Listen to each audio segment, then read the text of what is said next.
Taib.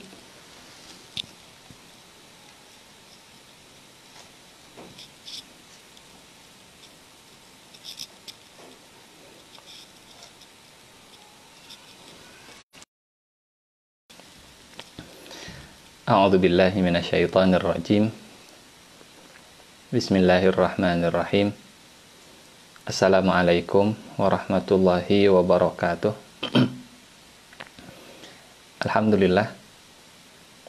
Alhamdulillahilladzi alafa baina qulubina fa asbahna bi ni'matihi ikhwana. Asyhadu an la ilaha illallah wahdahu la syarikalah wa asyhadu anna Muhammadan abduhu wa rasuluh. Rabbi syrah li sadri wa yassir li amri wahlul 'uqdatam min lisani yafqahu qawli. Allahumma la sahla illa ma ja'altahu sahla wa anta taj'alul hazna idza syi'ta sahla. Allahumma la ilma lana innaka antal alimul hakim. Allahumma 'allimna ma yanfa'una wanfa'na bima 'allamtana wa zidna ilman wa amalan ya rabbal alamin. Amma ba'du. Hari ke-9 di bulan Ramadan ini, hadirin jamaah Bapak dan Ibu komplek The Amerta Residence Jamaah Masjid Al-Fatah, mudah-mudahan semua dalam kondisi sehat walafiat ya. Mudah-mudahan keluarganya selalu diselamatkan, dijaga, dilindungi, disehatkan, dan insya Allah seluruh umat Islam saat ini punya doa yang sama. Doa supaya wabahnya segera berlalu, supaya Ashrul Awakhir atau Lebaran mudah-mudahan sudah normal seperti biasa, supaya kita kembali bisa beraktivitas di luar rumah tanpa ada kekhawatiran apapun seperti yang kita alami sekarang. Jamaah yang dirahmati Allah Subhanahu wa Ta'ala, mudah-mudahan semakin bertambahnya hari ya, semakin bertambahnya kebaikan, amal soleh dari hari kemarin. Ali bin Abi Thalib ya, dalam riwayat Ad-Darimi, beliau menyampaikan bahwa manusia itu terbagi ke 3 golongan. Ada orang yang beruntung, ada orang yang merugi, dan ada juga orang yang celaka. Orang yang celaka hari kemarin, orang yang rugi hari ini sama dengan hari kemarin, dan orang yang beruntung yang hari ini lebih baik dari hari kemarin. Mudah-mudahan kita termasuk orang yang beruntung. Ramadan kali ini bisa lebih baik dari Ramadan. Hanya saja memang kondisinya tidak sekondusif Ramadan tahun kemarin. Kalau Ramadan tahun kemarin, alhamdulillah kita bisa tarawih di masjid berjamaah, kita bisa tadarus di masjid berjamaah, kita bisa duduk bersama di masjid setelah sholat subuh, kita bisa silaturahmi, buka bersama, dan seterusnya. Saat kondisi yang tidak semakin kondusif, tapi kita dituntut untuk lebih baik dari Ramadan tahun kemarin. Memang tidak mudah, ya, berat tantangannya. Seperti naik tangga berjalan, eskalator yang menurun. Kita mau ke atas kita. Tangganya turun, kitanya mau naik ke atas. Kalau kita diam saja, kita terbawa, kita turun. Kalau kita bergerak kecepatannya sama, nggak ada progres, kita diam di tempat. Kita mesti punya usaha 2 kali lipat. Kita mesti lebih cepat dari gerak dan kondisi yang sekarang terjadi. Mudah-mudahan besarnya tantangan, beratnya ujian, sulitnya kondisi meningkatkan pahala. Kata para ulama dalam kaidahnya, al-ujrah ala qadril masyaqqah. Ganjaran itu akan setara dengan kesulitan. Makin besar ganjaran, makin besar kesulitan, makin besar ganjarannya. Ikhlasnya boleh jadi sama, hasilnya juga boleh jadi sama, tapi kesulitan itu yang menjadi faktor pembeda. Sebagai ada kotak infak lewat, ya. Semuanya berinfak 10.000. Tapi yang satu 10.000 itu karena di dompetnya hanya ada 20.000. Yang satu 10.000 2 juta misalkan. Jelas kalau ikhlasnya insya Allah. Kalau nilainya nominalnya juga sama gitu. Tapi karena kesulitannya yang berbeda, al-ujrah ala qadril masyaqqah. Makin berat tantangan, makin besar ujian, makin sulit keadaan, makin besar ganjaran. Kajian online seperti ini juga ya ikhlasnya insya Allah sama, ilmu yang didapat juga mudah-mudahan sama dan ada manfaatnya.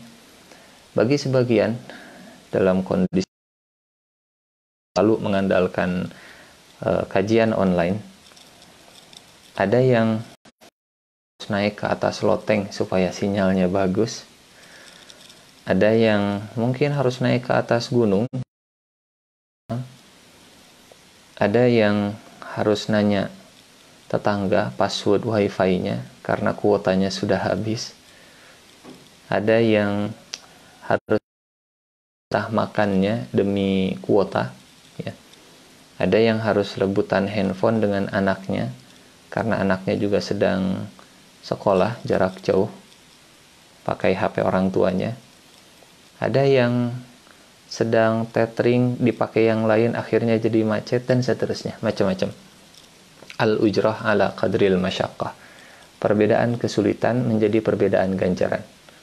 Dan mudah-mudahan ya kita husnudzon ke Allah, berprasangka baik, mudah-mudahan beratnya tantangan ini jadi faktor yang membesarkan dan memberatkan pahala kita semua insyaallah.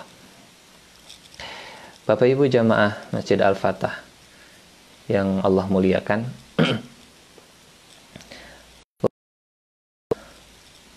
kesempatan yang lalu ya, di awal-awal kondisi yang seperti ini, yang mayoritas kita mungkin banyak beraktivitas di rumah, kerja juga dari rumah, sekolah juga dari rumah, bahkan sholat pun mayoritas sekarang sudah banyak yang dirumahkan. Kemudian sholat Jumat juga sudah banyak yang diganti dengan sholat zuhur dan seterusnya. Ada jamaah yang kemudian nanya gitu, Ustaz, sebenarnya ada nggak sih di Al-Quran ya kondisi seperti sekarang itu, ayat yang bisa jadi panduan, ayat yang ya minimal bisa menenangkan, oh dulu kondisi seperti ini juga pernah ada ya gitu. Yang sampai aktivitas itu semuanya sampai ke ibadah itu harus dirumahkan. Ya kalau sama sih rasanya enggak, cuman kalau mirip pastilah ada di Al-Quran, karena kan panduan dan pedoman untuk segala keadaan dan zaman. Ada enggak sih? Pertanyaan yang menarik karena membuat yang ditanya jadi belajar lagi, akhirnya jadi PR ya. Dan Masya Allah luar biasa, dalam surat Yunus ya, surat ke-10, surat Yunus surat ke-10 ayat ke-87, surat Yunus ayat ke-87. A'udzu billahi minasyaitonir rajim. Wa auhayna ila Musa wa akhihi an tabawwa'a liqaumikuma bimisra buyuta waj'alu buyutakum qiblah wa aqimus shalah wa basyiril mu'minin. Dan kami wahyukan kepada Musa dan saudaranya Nabi Harun, ambillah beberapa rumah di Mesir untuk tempat tinggal kaummu, Bani Israel, kaumnya Nabi Musa, dan jadikanlah rumah-rumah itu tempat ibadah. Perintahkan Nabi Musa dan Nabi Harun untuk menjadikan rumah itu sebagai tempat ibadah, sebagai kiblat, sebagai pusat untuk beraktivitas. Waj'alu buyutakum qiblah wa aqimus shalah, dan tegakkanlah salat. Di mana ditegakkan salatnya? Di tempat yang tadi sudah Allah perintahkan untuk jadi kiblat. Siapa yang diperintahkannya? Nabi, ya, Nabi Musa, Nabi Harun dengan Bani Israel. Wa basyiril mu'minin, dan berikan kabar gembira kepada orang-orang yang beriman. Saya buka kitab Tafsir Ibnu Katsir. Ini Tafsir Ibnu Katsir surat Yunus ayat 87. Kata Ibnu Katsir mengutip Imam Mujahid, makna dari waj'alu buyutakum qiblah, kronologi kenapa Allah memerintahkan Nabi Musa, Nabi Harun, dan Bani Israel untuk sholatnya itu di rumah, menjadikan rumah sebagai tempat sholatnya. Kronologinya, kata beliau, lamma khafa banu Israel min fir'auna an yuqtalu fil kanaisil jami'ah. Di saat kalau berjamaah di tempat-tempat ibadahnya, mereka akan dibunuh oleh pasukannya Fir'aun. Kalau ketahuan Fir'aun, Bani Israel sedang berkumpul berjamaah di tempat ibadahnya, semua dibunuh. Sehingga Bani Israel ketakutan, khawatir, gelisah kalau harus beraktivitas keluar rumah. Dalam kondisi seperti ini, kata Imam Mujahid, umiru an yusallu fi buyutihim mustaqbilal Ka'bah. Maka mereka diperintahkan untuk sholat di dalam rumah dan menjadikan rumahnya sebagai kiblat menghadap ke Ka'bah. Redaksinya begitu di Tafsir Ibnu Katsir mengutip Imam Mujahid. Persamaannya, sama-sama khawatir beraktivitas keluar rumah. Persamaannya, sama-sama terpaksa harus beribadah di dalam rumah. Perbedaannya, kalau dulu yang menjadi kekhawatiran itu Fir'aun dan pasukannya, kalau sekarang yang jadi kekhawatiran itu virus dan penyebarannya. Ada jamaah yang nyeletuk begini, Ustaz, kan kalau di surat Yunus ayat 87 itu Fir'aun dan pasukannya dulu. Kalau sekarang kan virus corona, ada nggak kemungkinan virus corona ini buatan Fir'aun zaman sekarang? Wih, saya bilang, ini luar biasa, tadaburnya dalam sekali. Saya tidak tahu, itu bukan kapasitas saya untuk menjawabnya. Terlepas dari apa ini buatan atau normal, yang lebih penting adalah sikap menghadapinya tanpa keseimbangan dalam bersikap menghadapi kondisi seperti ini. Dan tidak lebay, ya. Kalau seandainya terpaksa sama sekali nggak bisa ke masjid, mudah-mudahan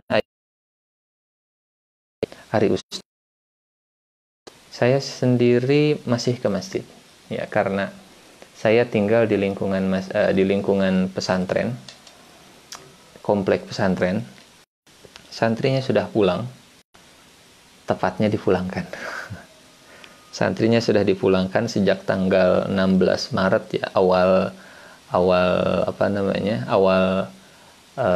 stay home digaungkan, akhirnya santrinya dipulangkan, dan akhirnya masjid ya kosong, masjid tempat biasa sholat kosong. Azan tetap dikumandangkan, gerbang pesantren memang dikunci.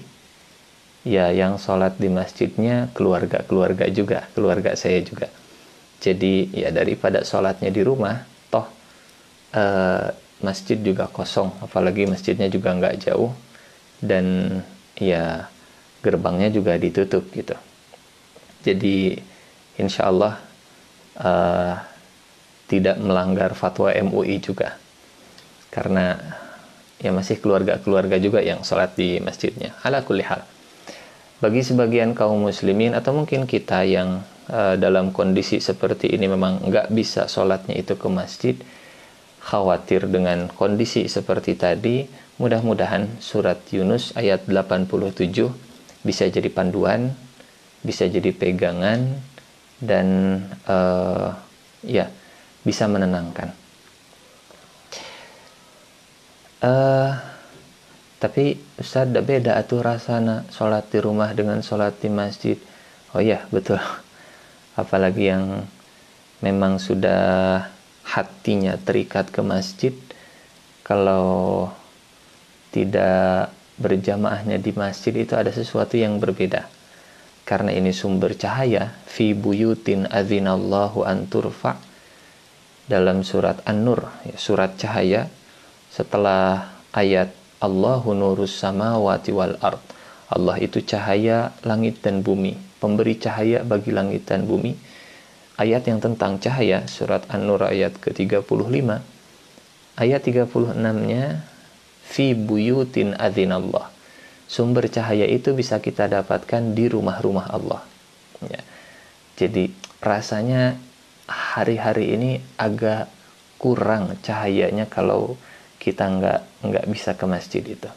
Hal yang wajar. Maka mudah-mudahan doa kita semua sama, wabah ini segera selesai, PSBB-nya segera selesai, dan seterusnya. Ya PSBB dengan berbagai macam singkatannya.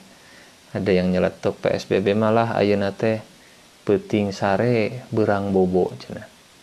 Ya begitulah. Jemaah yang dirahmati Allah Subhanahu wa taala.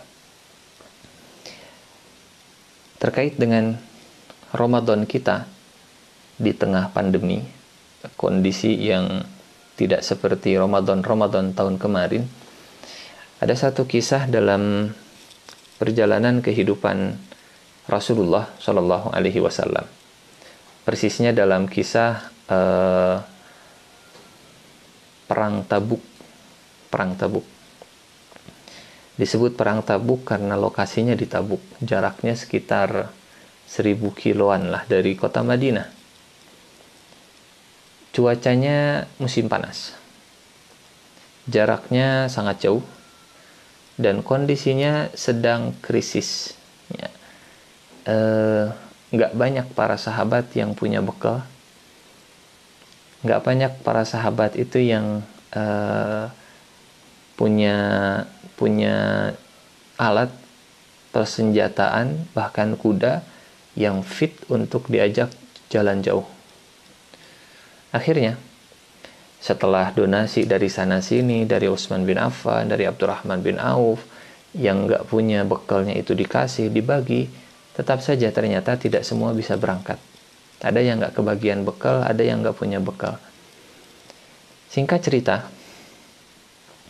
Rasulullah Shallallahu Alaihi Wasallam beliau menginstruksikan sebagian para sahabat untuk tetap tinggal di Madinah, ya stay home, tidak ikut berjihad dengan Rasulullah ke Tabuk.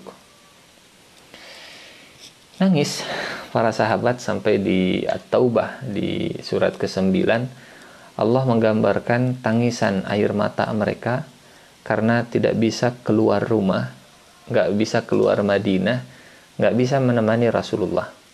Tafidhu minad dam'i hazanan alla yajidu ma yunfiqun. Mata mereka berurai sedih karena tidak memiliki harta yang bisa diinfakkan dalam perjuangan. Sedihnya karena nggak bisa berinfak, sedihnya karena nggak bisa berjuang, sedihnya karena nggak bisa menemani Rasul, sedihnya karena nggak bisa berjihad. Ya. Mungkin kalau bukan sahabat, kalau manusia biasa yang nggak beriman, senang, sudahlah kamu di rumah, gitu atuh. Ala kulli hal, para sahabat mereka sedih. Yang tidak bisa ikut ke Tabuk, mereka sampai menangis berurai air mata. Berangkatlah Rasulullah ke Tabuk dengan para sahabat. Singkat cerita, pulang dari Tabuk kembali ke Madinah. Kata beliau, tidaklah kalian melakukan perjalanan dari Madinah ke Tabuk dan sekarang dari Tabuk ke Madinah, kecuali pahala yang kalian dapatkan akan sama diberikan kepada saudara kita, sahabat yang tinggal di Madinah. Kita ulangi. Kata Rasulullah Shallallahu Alaihi Wasallam ke sahabat yang bersama beliau di Tabuk, ya, tidaklah kalian melakukan perjalanan dari Madinah ke Tabuk dan Tabuk kembali ke Madinah, kecuali pahala yang kalian dapatkan, ganjaran berjihad yang kalian dapatkan akan diberikan kepada saudara-saudara kita yang tinggal di Madinah. Kaget para sahabat, ya Rasulullah, mereka di rumah, mereka di Madinah, mereka dapat pahala seperti kita yang sudah berjalan jauh 1000 km dalam kondisi cuaca yang sangat panas. Mereka dapat pahala, mereka di rumah, mereka di Madinah. Kata Rasulullah, mereka di rumah, mereka di Madinah, mereka dapat pahala seperti kita. Ini bukan penyesalan para sahabat. Kalau kita mungkin ya nyesal, pal kita mau mending cicing di imah ari pahala nasarua mah lah kapal capek-capek kapanas-panas. Enggak, bukan penyesalan ya, khawatir mispersepsi. Tapi lebih ke takjub para sahabat, kagum kok semurah itu Allah memberikan pahala sebaik itu, ya, sedermawan itu Allah memberikan pahala. Mereka di rumah, mereka di Madinah, mereka dapat pahala seperti kita. Mereka di rumah, mereka di Madinah, mereka dapat pahala seperti kita. Mudah-mudahan kalimat ini juga berlaku untuk kita. Mereka di rumah, mereka nggak keluar rumah, mereka tetap dapat pahala sempurna seperti biasanya. Mereka di rumah, mereka nggak keluar rumah, mereka beraktivitas di rumah. Mudah-mudahan mereka dapat pahala yang sempurna seperti biasanya. Kata para sahabat, 5 ya Rasulullah. Gimana ceritanya wahai Rasulullah? Jawaban beliau inilah yang mudah-mudahan jadi penguat kita, yang membuat kita jadi nggak beralasan lagi. Tudah kumaha gara-gara corona, tudah kumaha gara-gara PSBB, tudah kumaha dan seterusnya. Kata Rasulullah Shallallahu Alaihi Wasallam, habasahumul udhru, habasahumul udhru, yang menghalangi mereka tidak ikut bersama kita tapi tetap dapat pahala sempurna adalah uzur. Kalaulah tidak ada uzur, pasti mereka berangkat bersama kita. Kalaulah tidak ada uzur, pasti mereka akan bergabung dengan kita. Kalaulah tidak ada uzur, mereka pasti akan meninggalkan rumah, keluar dari Madinah, bergabung menuju ke Tabuk. Habasahumul uzru. Pun saya kira demikian yang kita rasakan sekarang, habasahumul uzru. Kalaulah bukan karena kondisi yang sekarang sedang terjadi, saya yakin masjid itu akan meriah seperti biasanya, taraweh itu akan rame seperti biasanya, aktivitas itu akan gebyar seperti biasanya. Tinggal pertama ya, niat itu jujur-jujuran dengan Allah. Sejujur apa sih niat kita ke Allah? Atau jangan-jangan dengan kondisi seperti ini pun niat aja sudah nggak ada ya. Niat ingin memakmurkan masjid kalau seandainya corona nggak ada. niat menggebiarkan Ramadan dan seterusnya, meramaikan Ramadan. Kalau seandainya uzur ini nggak ada, dicatat sempurna. Bahkan dalam hadisnya Rasulullah menenangkan kita. Bagi orang-orang yang punya kebiasaan rutin, khusus yang rutin dalam beramal, yang istiqomah dalam beramal, kalau terhalang oleh uzur, ya, pahalanya itu tetap diberikan sempurna.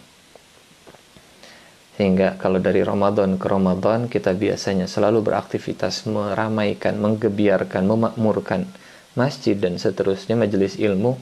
Saat kondisi seperti ini, mudah-mudahan pahalanya juga tetap sempurna. Nah, jamaah yang dirahmati Allah Subhanahu wa taala, kita kembali ke surat Yunus tadi, ayat ke-87. Wa auhayna ila Musa wa akhihi an tabawwa'a liqaumikuma bimisra buyuta waj'alu buyutakum qiblah wa aqimus shalah wa basyiril mu'minin.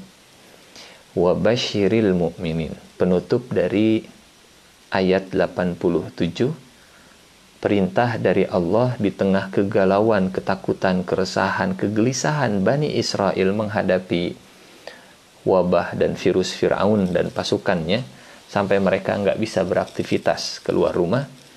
Perintahnya adalah basyiril mu'minin, berikan kabar gembira kepada orang-orang yang beriman.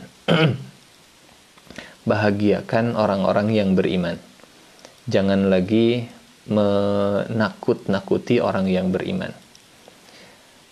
Tapi ya harus digaris bawahi juga, jangan menggembirakan dengan kedustaan. Ya. Kedustaan misalkan dengan menutup-nutupi data, menutup-nutupi fakta supaya semuanya bahagia. Saya kira bahagia karena dibohongi itu hanya sementara. Oh, ternyata sudah aman ya. Oh, ternyata grafiknya sudah turun ya. Oh, ternyata padahal kondisinya 180 derajat berbeda dengan kenyataan misalkan. Data dan faktanya nggak sesuai dengan niat basyiril mu'minin. Saya kira itu juga bukan cara yang tepat. Karena mudah-mudahan kita sepakat, jujur yang membuat waspada lebih baik daripada dusta yang membuat lalai. Bukannya boleh berbohong, iya boleh berbohong hanya dalam 3 kondisi saja. Di luar itu enggak.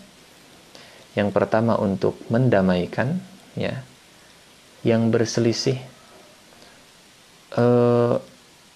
kitanya berada di pihak ketiga. Nah, yang dibolehkan itu untuk orang yang sedang mendamaikan. Fulan dengan fulan, sebutlah namanya, misal A dengan B, sedang bersengketa, sedang berselisih. Kita datang ke si A, si B tuh bosen katanya, ribut mulu, capek katanya, berantem terus, pengen damai lah, sudah pengen rukun lagi, pengen balikan lagi, pengen ukhuwahnya tetap terjaga. Padahal nggak gitu si B, kitanya aja, bisa-bisanya kita aja yang ngomong begitu. Oh gitu. Terus ya katanya ngajak ketemuan. Di mana ketemuannya? Di Pusdai. Oh, di Pusdai kapan? Hari Ahad besok, bisa nggak jam 12? Oke lah. Kita datang ke si B. Terus si A ngajak ketemuan, katanya sudah capek lah, berantem terus, pengen damai, pengen kayak dulu lagi, ngobrol santai lagi. Mau nggak ketemuan? Di mana emang? Di Pusdai. Kapan? Nanti siang. Ketemu? Mau? Nanti sampein. Iyalah, ayo. Padahal masih A tuh ngomong gitu, si B juga nggak bilang begitu. Nah, bisa-bisanya kita aja yang mendamaikan dengan cara seperti itu, dan bukan termasuk yang dilarang. Mudah-mudahan pas ketemu di Pusdai, selesai sholat zuhur, tidak tercross check, bener didinya ngomong kieu kasih itu, henteu ari didinya henteu. Waduh, kitanya yang tertempuhi, anon ketempuhan teh bahasa Indonesianya, bukan tertempuhi, kitanya yang akhirnya jadi korban. Tapi mudah-mudahan lah, karena bukan termasuk yang dilarang, ya bukan, ya artinya pengecualian itu boleh. Khusus satu, untuk yang bertikai. Mendamaikan, bukan untuk mendapatkan kondisi damai, tapi dengan dusta misalkan. Enggak. Wabasyiril mu'minin. Yang kedua, dalam kondisi perang. Ya, perangnya dengan manusia. Kalau sekarang yang kita perangi, ya musuh bersama, common enemy-nya virus corona. Misal kita jadi tawanan, ketangkap nih. Kemudian ditanya sama pihak musuh, di mana komandanmu? Di mana pasukan yang lain? Jangan pakai dalil jujur itu mengantarkan kepada kebenaran, dan kebenaran itu mengantarkan kepada surga. Saya ingin masuk surga dengan jujur. Nyawa saudara kita terancam. Kalau dalam perang, ya. Di mana pasukanmu? Tuh di sebelah sana. Tuh kelihatan kan, di situ ada cahaya, di situ ada markas, di situ semuanya kumpul. Itu namanya pengkhianat. Ya, dalam kondisi perang, namanya juga perang. Al-harbu khud'ah. Perang itu penuh dengan tipu muslihat. Hanya jangan salah milih musuh. Jangan sampai ya rakyatnya, bawahannya, keluarganya, atau saudaranya sesama muslim diperangi. Karena dianggap sedang berperang sesama muslim, akhirnya ditipu. Padahal itu saudara sesama muslim. Ala kulli hal. Itu yang kedua. Yang ketiga yang juga dibolehkan antara serak antara suami istri dalam rangka menjaga keharmonisan. Kalau istrinya masak misalkan, masak sahur atau berbuka, kemudian disuguhkan, "Pak, silahkan, enak nggak makanan ibu?" Kita ambil, pas dicicip, Masya Allah, asinnya luar biasa. Kata istrinya nanya, "Gimana masakan ibu, Pak?" Kita juga bingung ya kalau dijawab asin. Ya jangan terlalu kasar juga mungkin ya. Masa nikah sudah 20 tahun masak masih keasinan, perlu dikursusin gitu, atau harus nyewa chef atau chef Juno dan seterusnya. Nah, ya dalam kondisi seperti ini, untuk menjaga keharmonisannya dengan bahasa yang tentunya juga ditata. Gimana makanannya, enak nggak? Masya Allah, nggak ada di dunia makanan yang seperti ini, luar biasa. Nyamual aya da asin teuing. Senang pasti ya, alhamdulillah harmonis.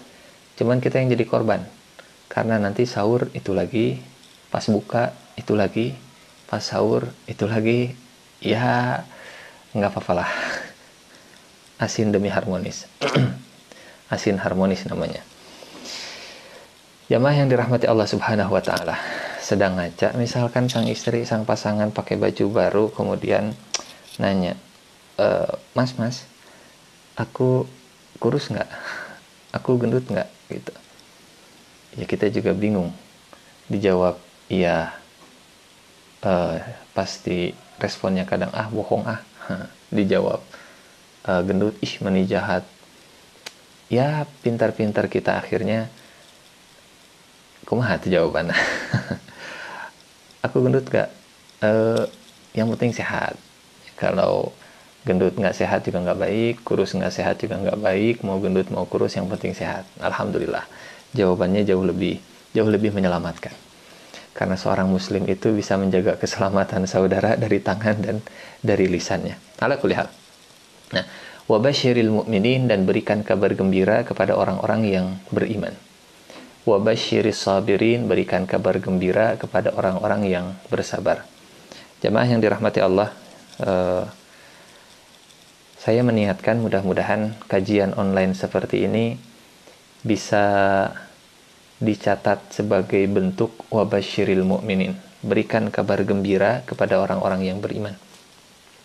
Ada satu kabar gembira. bukan dari saya, dari Allah Subhanahu wa taala, kita sharing. Kata Allah dalam surat Al-Insyirah, surat Alam Nashrah. A'udzu billahi minasyaitonir rajim. Bismillahirrahmanirrahim. Fa inna ma'al usri yusra. Inna ma'al usri yusra. Maka sungguh bersama kesulitan ada kemudahan. Sungguh bersama kesulitan ada kemudahan. Ya. Yang luar biasa, di ayat ini Allah menggunakan kata bersama. Fa inna ma'a, bersama. Karena kalau sesudah, ya, yang sering kali kita rasakan atau yang sering kali kita pahami, sesudah kesulitan ada kemudahan. Badai pasti berlalu. Setelah badai habis tenggelam, terbitlah terang, dan seterusnya. Tapi ternyata di ayat ini Allah menggunakan kata ma'a. Ma'a itu kebersamaan. Sungguh bersama kesulitan ada kemudahan. Sungguh bersama kesulitan ada kemudahan. Bahkan sampai Rasulullah Shallallahu Alaihi Wasallam saat menafsirkan ayat ini, kata beliau, lan yaghliba usrun yusrain. Lan yaghliba usrun yusrain. Satu kesulitan tidak bisa mengalahkan dua kemudahan. Satu kesulitan tidak bisa mengalahkan dua kemudahan.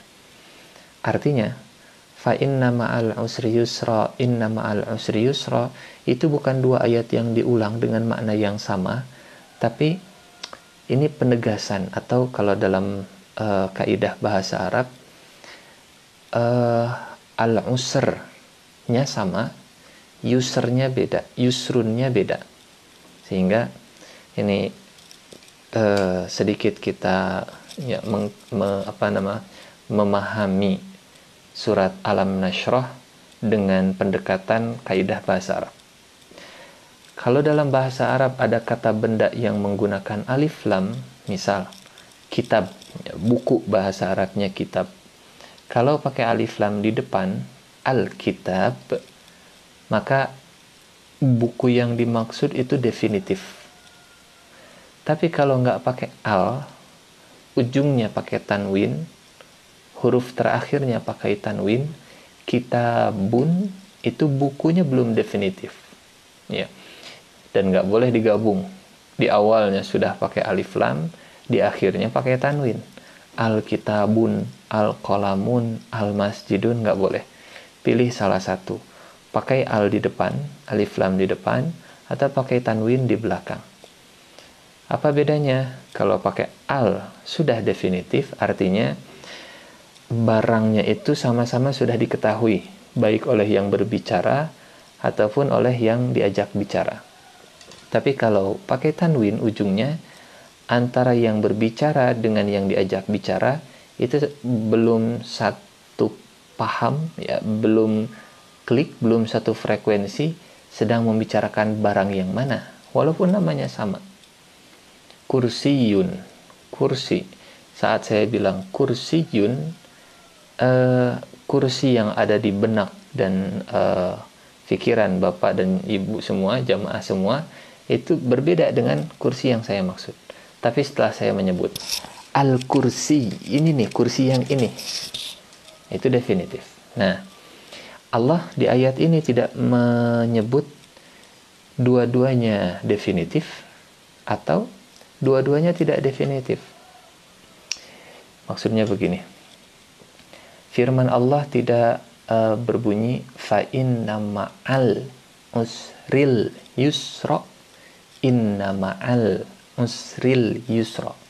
Dua-duanya pakai alif lam, enggak. Allah juga tidak berfirman fa inna ma'a usrin yusran, inna ma'a usrin yusran. Dua-duanya pakai tanwin, enggak. Tapi kesulitannya itu definitif, kemudahannya itu tidak definitif. Artinya, karena kesulitannya definitif, maka kesulitan yang ada di ayat 5 di surat Alam Nashrah sama dengan kesulitan yang ada di ayat 6 di surat Alam Nashrah. Fa inna ma'al usril yusra, fa inna ma'al usri yusran, inna ma'al usri yusran. Benda yang sama yang ada di ayat 5 dan ayat 6. Ya, kesulitannya sama yang ada di ayat 5 dan ayat 6. Sehingga nyatu. Nah, ini satu kesulitannya. Walaupun ayatnya berulang, tapi yang sedang dibicarakan sama. Kemudahannya yang ada di ayat 6 itu tidak sama dengan kemudahan yang ada di ayat 5. Yusron, yusron, walaupun sama-sama yusron, tapi karena nggak definitif, beda. Sehingga kata Rasulullah Shallallahu Alaihi Wasallam, satu kesulitan tidak bisa mengalahkan dua kemudahan. Kalau masih bingung dengan penjelasan tadi, nggak bisa ditanyakan di kolom komentar, atau mungkin di Masjid Al-Fatah juga ada pelajaran bahasa Arab ya. Setelah dipelajari apa itu definitif dan tidak definitif, apa itu ma'rifah dan nakirah. Kalau dalam bahasa Inggris mungkin the dan a ya. There is a book. The book is blue. Kalimat yang kedua itu karena sudah definitif, karena sudah ada isyarat, jadi sudah sama-sama disepakati barangnya yang mana. Nah, artinya kalau kita simpulkan dari dua ayat ini, kemudahan itu mengiringi kesulitan dan dua kali lipat. Bersama dengan satu kesulitan ada dua kemudahan. Bersama dengan satu kesulitan ada dua kemudahan. Jamaah yang dirahmati Allah. Yang jadi pertanyaan adalah, kenapa kita sering merasakan kemudahan itu justru bukan bersama kesulitan, tapi yang sering kita rasakan setelah kesulitan? Yang pasti bukan janjinya yang salah, tapi ada sesuatu dengan kita sehingga tidak bisa merasakan janji Allahnya. Fa inna ma'al usri yusra, inna ma'al usri yusra. Dari Allahnya itu bareng. Tiga-tiganya itu bareng. Kesulitannya diapit dua kemudahan dalam waktu yang bersamaan. Tapi kenapa kesulitannya duluan nyampe ke kita, kemudahannya seringkali belakangan. Itu sebabnya mentadabburi surat Alam Nashrah bisa membuat kita jadi lebih basyir ya, lebih berbahagia, lebih mudah menemukan dua jalan di tengah kesulitan. Boleh dikomentari kita sampai jam berapa? Sampai zuhur atau sampai waktu berbuka? Punten ke Stadujang atau ke Patides atau ke jamaah, silahkan komentar. Saya khawatir waktunya kelewatan. Mangga. Terakhir kita akan membahas atau menemukan, kalau janji dari Allah satu kesulitan itu satu kesulitan itu bersama dengan dua kemudahan. Dalam surat Alam Nashrah Allah memberikan panduan ya, atau tips atau jalan menemukan dua kemudahan di tengah satu kesulitan. Ada 5 ya, ada 5. Yang pertama, ketenangan batin, kelapangan dada, keceriaan jiwa, kebahagiaan hati. Ada tikus di kamar mandi. Ya, kita lagi di kamar mandi, ternyata ada tikus, gede tikusnya. Panik mungkin, jangankan tikus. Mungkin bagi sebagian orang, kalau kecoa saja, atau mungkin ulat saja kadang bikin jijik dan teriak dan seterusnya. Apalagi ini tikus di kamar mandi. Kita mau mandi, pas mau mandi ada tikus misalkan, dan gerak-gerak tikusnya. Paniklah kita. Beda kalau kita lihat tikus di lapangan gede. Kita sedang main bola di lapangan futsal misalkan ada tikus jauh dari kita, atau ya ada tikus dekat dengan kita tapi kita ada di lapangan. Nah, kita nggak akan panik, kita nggak akan takut, kita nggak akan khawatir, kita nggak akan teriak. Kenapa? Karena kelapangan tempat itu punya pengaruh dalam cara merespon. Makin besar tempat, ya kalau ada masalah, tikus masalahnya, itu kita masih leluasa untuk bergerak. Kecil tempatnya, ada masalah yang sama, ya tikusnya ukurannya sama, tapi karena kecil tempatnya, kita jadi sulit untuk bergerak dan akhirnya panik. Hati yang sempit dengan masalah yang sama, ya akan sulit menemukan kemudahan, akan mudah panik, dan sulit menemukan solusi. Tapi hati yang lapang dengan masalah yang sama lebih rileks, lebih tenang, dan lebih mudah menemukan jalan kemudahan. Sehingga yang pertama, alam nashrah laka sadrak. Perhatikan doanya Nabi Musa, ya, bisa dilihat dalam surat Toha, surat ke-20, surat Toha. Saat Nabi Musa berangkat ke Fir'aun, kemudian Nabi Musa berdoa, Rabbi syrah li sadri, ya Allah lapangkanlah dadaku. Ingat doanya Rabbi syrah li sadri, bukan Rabbi syrah li batni. Ya Allah lapangkanlah perutku, bukan perut yang dilapangkan tapi dada. Rabbi syrah li sadri wa yassir li amri. Surat Toha, surat 20, ayat 25, 26, 27. Kalau dada sudah lapang, urusan jadi mudah. Kalau sudah Rabbi syrah li sadri, maka yang berikutnya wa yassir li amri. Urusan jadi mudah. Kalau urusan sudah terasa mudah, lidah gampang ngomong. Wahlul uqdatan min lisani. Karena ya kalau kata para trainer, lidah yang keluh itu karena ada mental block dari dalam dada. Kalau ininya sudah dilapangkan, kalau ininya sudah hancur mental blocknya, kalau ininya sudah nggak ada hambatan, ya, kemudian merasa insya Allah mudah, maka bicara insya Allah akan lebih lancar. Wahlul uqdatam min lisani yafqahu qawli. Dan mudah-mudahan orang bisa lebih gampang mudah memahami pembicaraan dan kalimat kita. Alam nashrah laka sadrak adalah jalan pertama menemukan kemudahan. Menjaga kelapangan dada, menjaga keceriaan jiwa, menjaga kebahagiaan hati. Jangan lupa untuk bahagia. Rabbi syrah li sadri.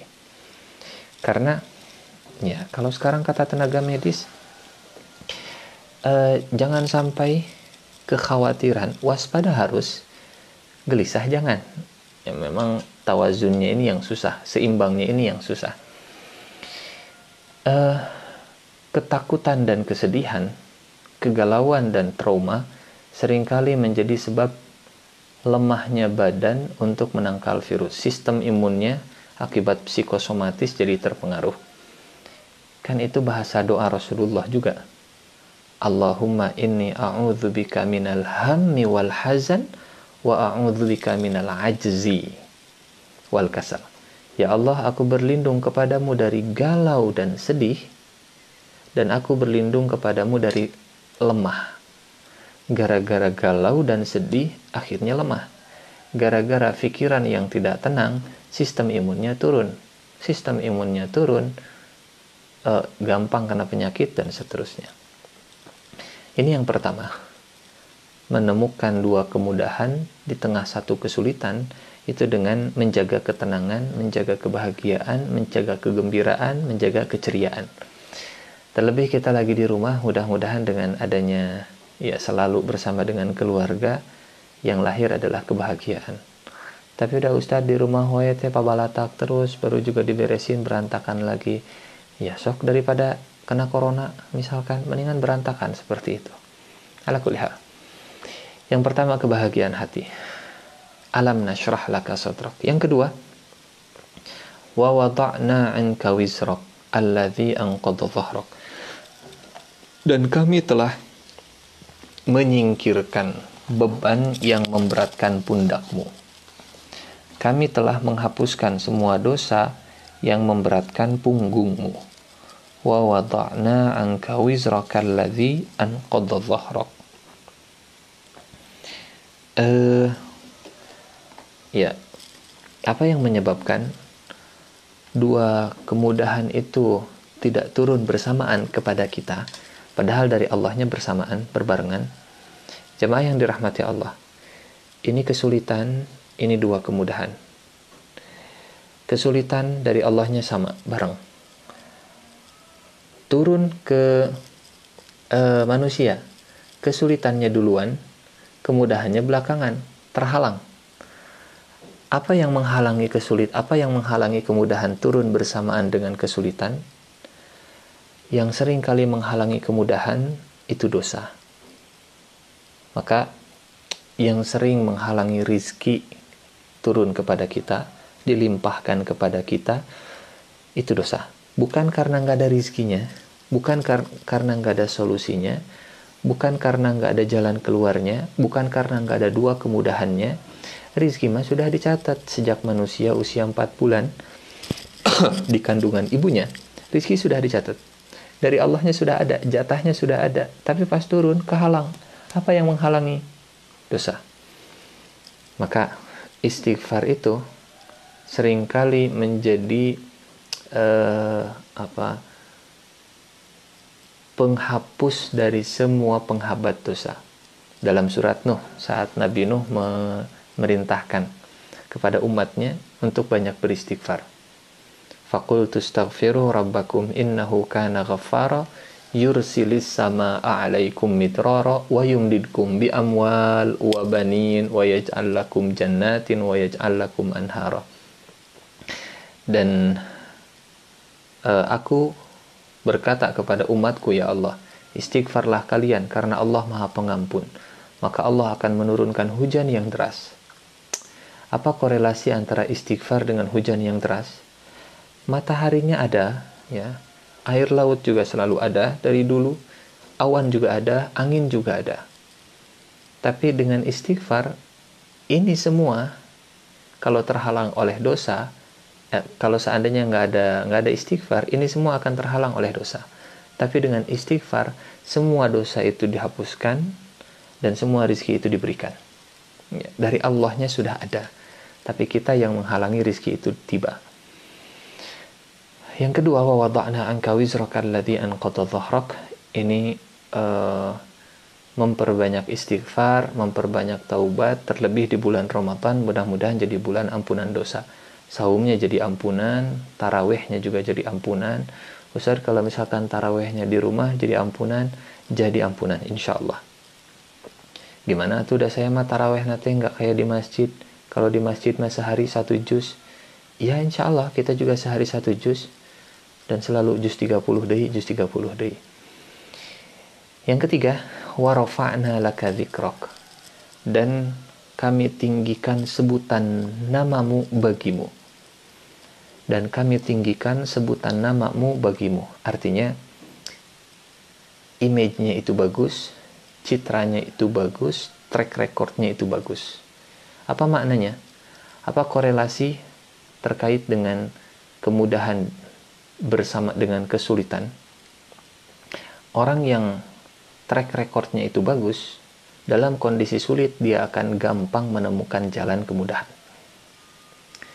Kalau misalkan saya punya hutang ke Patides, punten ya Patides, jangan kemudian setelah ini jadi ngaku-ngaku. Nya Ustadz jangan dibayar hutangnya, enggak.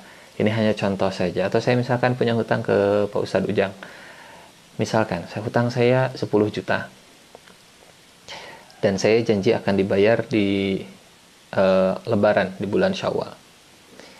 Belum sampai bulan Syawal, baru tanggal 21 Ramadan, saya datang.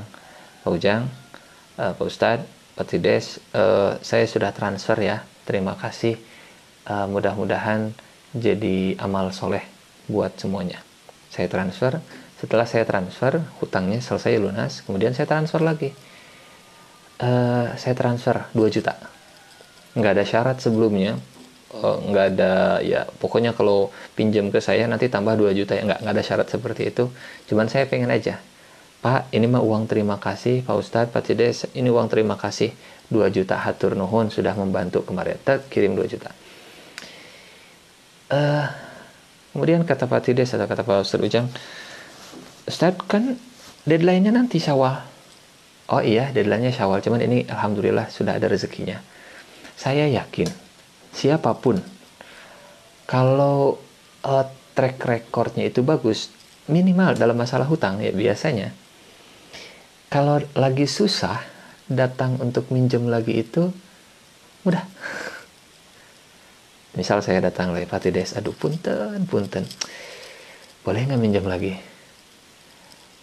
Di benak, di pikiran Pak Tides saat itu beliau lagi ada uang, pasti akan terkenang, oh kemarin juga deadline-nya tanggal sekian, dibayarnya lebih cepat. Mangga, silahkan. Kenapa? Dan kami tinggikan sebutan namamu. Namanya baik, track recordnya baik, sudah harum, jejaknya bagus, ya, kenangan di benak orang lainnya itu bagus. Biasanya orang yang seperti ini dalam kondisi susah, karena dia punya track record, gampang menemukan kemudahan. Gitu. Bahkan mungkin ditawarkan, Pak Tidesnya langsung nge-WA, Ustadz, bisa mau minjem lagi 10 juta, tapi nanti tambah ya 2 juta lagi. Oh nggak boleh, kalau disyaratkan mah jangan. Ala kulli hal, jamaah yang dirahmati Allah Subhanahu wa taala. Pun demikian kata Rasulullah Shallallahu alaihi wasallam, barang siapa yang doanya ingin diijabah dalam kondisi sulit, maka perbanyaklah berdoa dalam kondisi mudah. Siapa yang ingin diingat Allah dalam kondisi sulit, maka perbanyaklah mengingat Allah dalam kondisi mudah. Wa rafa'na laka dzikrak. Ya, membiasakan diri mengingat Allah dalam kondisi senang, bahagia di bulan Ramadan seperti ini, dan dalam kondisi terdesak Allah akan mengingat kita. Alam nashrah laka sadrak wa wada'na anka wizraka alladhi anqadha dhahrak wa rafa'na laka dzikrak fa inna ma'al usri yusra inna ma'al usri yusra. Fa idza faragta fansab. Maka apabila engkau telah selesai dengan satu urusan, berlelah-lelahlah mengerjakan urusan yang lain. Apa korelasi ayat ini dengan dua kemudahan dalam satu kesulitan? Jamaah Masjid Al-Fatah yang Allah muliakan, fokus, ya, menyelesaikan satu urusan sebelum pindah ke urusan yang lain, ya, fokus, kerja tuntas, seringkali menghasilkan perbedaan. Cahaya matahari kalau difokuskan itu bisa berubah jadi api, tapi kalau nggak fokus ya biasa saja, seperti yang kita rasakan sehari-hari.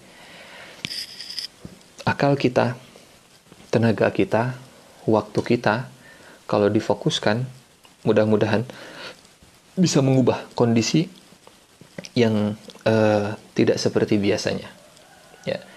Jadi kalau nggak fokus ya mengalir begitu saja. Tapi saat difokuskan, saat faroghta fansab, selesaikan dulu yang ini, fokus dulu ke yang ini, baru ke yang sana. Kalau dikaitkan dengan kondisi sekarang, ini penilaian pribadi yang boleh jadi perlu dikoreksi. Di saat krisis kesehatan yang kemudian berdampak kepada krisis ekonomi, bahkan bukan lagi krisis, resesi, bahkan depresi, sehingga pertanyaan sekarang bukan lagi apa kabar sehat. Di tengah kondisi yang resesi dan depresi, harus ada tambahan pertanyaan. Apa kabar? Masih waras? Mudah-mudahan masih waras. Kalau sehat, alhamdulillah. Tapi kalau nggak waras, ya jangan sampai lah ya. Sehat dan waras. Krisis kesehatan yang berdampak ke krisis ekonomi, kemudian jadi krisis sosial, kemudian jadi krisis keamanan, kemudian jadi krisis politik. Kalau nggak faida faragta fansab, menyelesaikan satu sebelum pindah ke urusan yang lain, kalau berangkat dari surat Alam Nashrah ini akan sulit menemukan dua kemudahan. Ya. selesaikan masalah kesehatan, kemudian nanti pindah ke masalah ekonomi, terus begitu. Farokta fansob. Dalam mencari ilmu saya kira sama. Kalau kita belajar ke salafus soleh dulu, para ulama hebat zaman dulu, kalau mereka belajar itu fokus ke satu ulama dulu. Farokta ke satu ulama dulu. Selesai di satu ulama ini, ilmunya sudah dikucurkan, ilmunya sudah dituangkan, ilmunya semua sudah disedot. Farokta sudah selesai, fansob, maka pindah ke ulama yang lain. Bukannya makin tinggi derajat pendidikan itu makin fokus. Ya, S1 sudah mulai fokus penjurusan, S2 makin fokus, S3 makin fokus. Semakin fokus, makin jadi makin tinggi.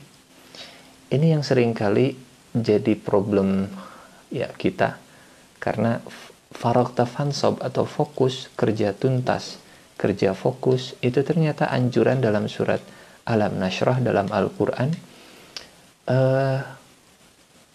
yang ya kalau konteksnya itu fa inna ma'al usri yusra, inna ma'al usri yusra, ternyata ampuh untuk mendapatkan dua kemudahan dalam satu kesulitan. Yang nggak fokus nggak akan selesai-selesai, yang nggak fokus, yang nggak tuntas dengan satu masalah sebelum pindah ke masalah yang berikutnya akan sulit menemukan jalannya. Yusrnya itu, yusrannya akan sulit ditemukan. Dan yang terakhir, jamaah Al-Fatah yang dirahmati Allah, karena waktu juga sudah sebentar lagi mau azan maghrib. Wa ila rabbika farghab. Dan kepada Tuhanmu hendaklah kalian berharap. Orang yang mengharap manusia itu makin susah menemukan kemudahan. Ya, bukan berarti tidak boleh minta bantuan, tapi kalau perasaan dan hati itu jangan sampai menggantungkan harapan. Kata Ali bin Abi Thalib, saya sudah merasakan semua kepahitan, dan yang paling pahit adalah berharap kepada manusia. Perintahnya, wa ila rabbika farghab, hanya kepada Tuhanmu lah hendaknya kalian berharap. Bukan wa ila hukumatika farghab, kepada pemerintahanmu lah berharap. Bukan wa ila dokterika farghab, kepada doktermu berharap, dokter juga sekarang kewalahan. Bukan wa ila rumah sakitika farghab, berharap kepada rumah sakit, karena rumah sakit sekarang juga makin penuh. Wa ila wa ila vaksinika farghab, mengharapkan vaksin juga sekarang belum ketemu, bahkan kabarnya 18 bulan sampai bisa digunakan. Wa ila kantorika farghab, berharap kepada kantor, sekarang juga sudah banyak yang ODP, orang drop penghasilan, bahkan naik jadi PDP, ya, pekerja dirumahkan pengusaha, dan seterusnya. Wa ila rabbika farghab, satu-satunya harapan sekarang memang ke Allah, menggantungkan harapan itu ke Allah. Makin stres kalau masih mengharapkan manusia, makin gak jelas kalau mengharapkan manusia. Bayangkan kalau seperti Nabi Yunus yang di lockdown dalam perut paus dan tidak ada jaminan makan. Mau makan apa di dalam perut paus? Di lockdown, ya mungkin istilahnya bukan di lockdown, karena kalau lockdown mah ada jaminan pangan. Dikurung, tapi nggak ada jaminan pangannya. Kita apa istilahnya? Kalau ya itulah pokoknya mah. Nabi Yunus dikurung di dalam perut paus, ditelan dalam perut paus, nggak ada yang bisa dimakan. Ancaman kematian sangat terasa nyata, keluar juga nggak bisa. Mau keluar pasti akan tenggelam. Minimal sakit telinganya karena tekanan di dasar samudra sangat berat. Andai pun selamat sampai ke permukaan laut, pantai itu di mana? Daratan itu jauh. Wa ila rabbika farghab, satu-satunya harapan, satu-satunya yang bisa jadi tempat bergantung hanya Allah. La ilaha illa anta subhanaka inni kuntu minadh dhalimin. La haula wala quwwata illa billahil aliyyil azim. Tawakkaltu 'ala Allah haula wala inni tawakkaltu 'ala Allah la haula wala quwwata illa billahil aliyyil azim. Keluar dari semua daya dan upaya, keluar dari diri kita, menyerahkan semuanya kepada Allah. Dalam kondisi yang seperti ini memang satu-satunya tempat bergantung nggak ada lagi kecuali Allah. Karena kadang Allah memberikan kesulitan itu bukan untuk menguji kekuatan. Allah memberi kita musibah bukan sejauh mana kita itu bisa tahan. Tapi Allah menguji kesulitan cuma satu tujuannya. Sejauh mana kita berharap dan bergantung. Kalau sudah bergantung selesai. Ya. Kalau sudah berharap, fa inna ma'al usri yusra, inna ma'al usri yusra. Ini Nabi Musa di depan lautan, di belakang pasukan, menyeberang dengan Bani Israel, berenang melewati lautan, nggak punya kemampuan. Melawan pasukan Fir'aun nggak punya senjata dan nggak punya kekuatan. Terdesak di dua kondisi. Ya miriplah seperti kita. Kalau keluar rumah disuruh masuk, kalau di dalam rumah disuruh keluar. Karena banyak pangap. Pangap butuh teh di dalam rumah. Di dalam rumah disuruh keluar, cari makan. Di luar rumah disuruh masuk, diam di rumah. Dalam kondisi terdesak seperti ini, dan Bani Israel mereka kemudian datang ke Nabi Musa, ya Musa, inna lamudrakun, Musa, kita bakal ketangkep. Kata Nabi Musa, enggak, kalla, inna ma'iya rabbi sayahdin, Tuhan saya bersama saya akan membimbing saya. Lewat tuh ke lautan dengan cara yang enggak disangka-sangka. Fa inna ma'al usri yusra. Nabi Ibrahim, tangannya diikat, di depan ada api, enggak ada lagi jalan untuk menyelamatkan diri. Kalimatnya Nabi Ibrahim sebelum dilemparkan, la haula wala quwata illa billah, dilemparkan ke dalam api. Di dalam api Nabi Ibrahim menemukan kemudahan. Di dalam api Nabi Ibrahim menemukan jalan. La ilaha illa anta subhanaka inni kuntu minadh dhalimin, la haula wala quwata illa billah, kalla inna ma'iya rabbi sayahdin. Kalimat-kalimat ini adalah kalimat yang menafsirkan ayat wa ila rabbika farghab. Makin cepat bergantung dan berharap ke Allah, makin cepat juga Allah memberikan kemudahan di tengah kesulitan. Jamaah yang dirahmati Allah Subhanahu wa taala, 10 menit lagi insyaallah maghrib ya. Di wilayah, ya nggak tahu di wilayah mana lah.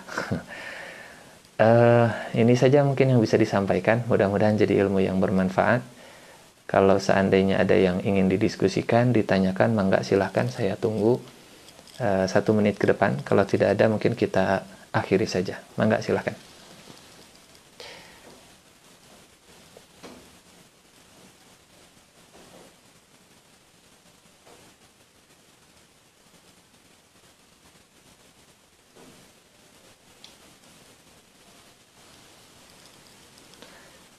Ada Pak Ustadz Ujang Rahmat, jazakumullah khair Ustadz Abe, wa iyyakum. Mudah-mudahan saya juga nonton. Ya kemarin ada 2 video Ustadz ya yang live streaming. Dari Bu Kurnia Tuti, jazakallah khair Ustadz wa iyyaki. Dari Pak Kamal Hidayat, alhamdulillah jazakallah khair Ustadz Abe, menyimak dari Amerta Masjid Al-Fatah, alhamdulillah. Mudah-mudahan sehat-sehat semua. Cukup Ustadz saja, baik. Dari Pagani atau bukan? Pagani ya. Pagani Sontani, jazakallah Ustadz Abe wa iyyakum. Baik, saya kira kalau tidak ada pertanyaan, kita cukupkan saja. Mudah-mudahan jadi ilmu yang bermanfaat. Mudah-mudahan jadi bekal beramal soleh. Mudah-mudahan jadi inspirasi untuk kita semua. Dan mudah-mudahan kita selalu saling mendoakan supaya selalu sehat semuanya. Dan ya seperti yang tadi disampaikan di awal, jadi doa kita bersama di tengah wabah ini agar segera selesai wabahnya, insyaallah. Itu saja mungkin kita akhiri dengan doa kifaratul majlis. Subhanakallahumma wa bihamdika asyhadu an la ilaha illa anta astaghfiruka wa atubu ilaik. Aqulu qawli hadza wa astaghfirullah li wa lakum. Wassalamualaikum warahmatullahi wabarakatuh.